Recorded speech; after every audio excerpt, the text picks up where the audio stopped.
So today we're going to dive into something really fascinating.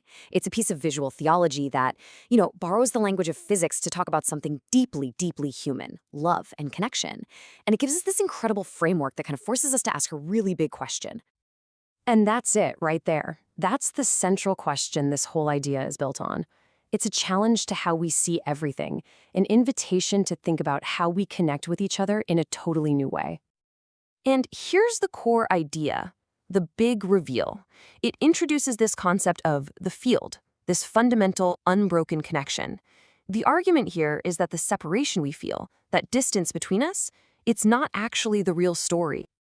All right, so let's dig into this first big idea. This notion that love isn't something that has to travel from me to you, but that it's a constant state of being that's just always there. So what is the field? Well, it's described as this universal web that connects everything and everyone. So think of it less like an emotion that we send out and hope someone receives, and more like the very air we breathe, the fabric of existence that we're all just woven into. Wow, what a beautiful, poetic way to think about it, right?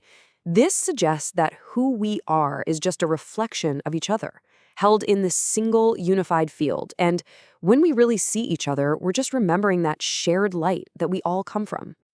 Okay, so if we're all connected in this big, beautiful field, then what about loneliness? What about pain and all that feeling of being totally separate? That's the big question, right? Well, this next section dives right into that. And this is where we come in.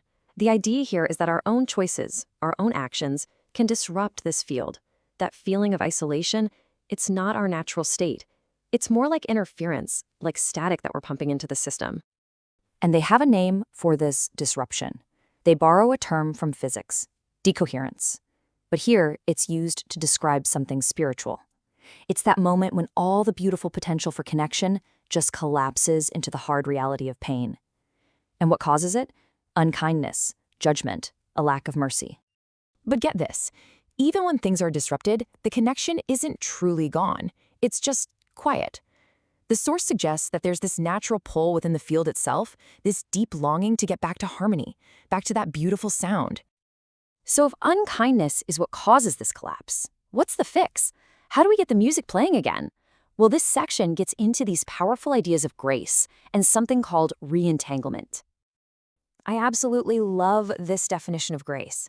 It's not about ignoring a wrong that's been done. It's about actively, consciously, refusing to let that wrong be the final word. It's holding the space for a better outcome, keeping that potential from collapsing into permanent pain. It's what keeps the connection alive. And this just lays it out so clearly, doesn't it? You've got two paths. On one side, you have judgment and unkindness, which leads to decoherence, that collapse into pain. But on the other side, you have grace and mercy, and that leads to re-entanglement, where we get back into that beautiful flow, that coherence. So we've talked about the problem and we've talked about the solution. But what does it actually feel like to live your life knowing this? To be aware of this deep, underlying connection all the time. This is where it gets really practical. An act of mercy isn't just one little thing. No, it sends out ripples through the entire field. And empathy? That's just what it looks like when we're in sync with someone else, when we're in resonance. And prayer? Prayer is the act of intentionally tuning ourselves back into that universal connection. And this right here, this is a total game changer. We always think of love as this emotion that we feel inside of us, that we generate. But this framework flips that completely. It suggests that love, with a capital L, is the environment we live in. It's the field itself. We don't contain it, it contains us. When you start thinking this way, it creates a whole new ethical system. If we are all truly connected, then anything you do to someone else, you are, in a very real way, doing to yourself and to the entire universe. And this table just breaks it down perfectly. What is sin? It's just disrupting the field by pretending we're separate. Injustice? Well, that's just systemic disruption on a huge scale. Grace is the act of getting back in alignment. And justice is the hard work of healing the whole universe. So think about that. Justice isn't about punishment. It's not about getting even. It's about restoration. It's the labor of mending all those broken connections, of bringing the whole universal field back into tune. It's a creative, healing act. All right, let's bring all this together now. Let's look at what this coherence between all of us really means when you put it all together. And this is the bottom line.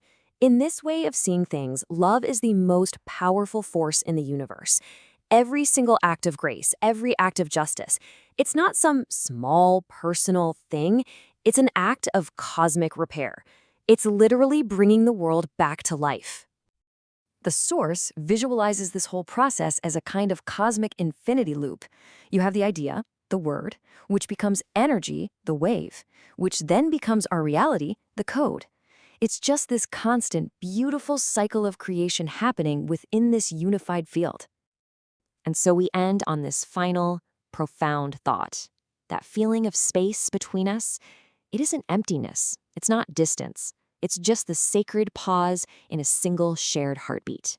It's the breath between the beats. A pretty powerful idea to sit with.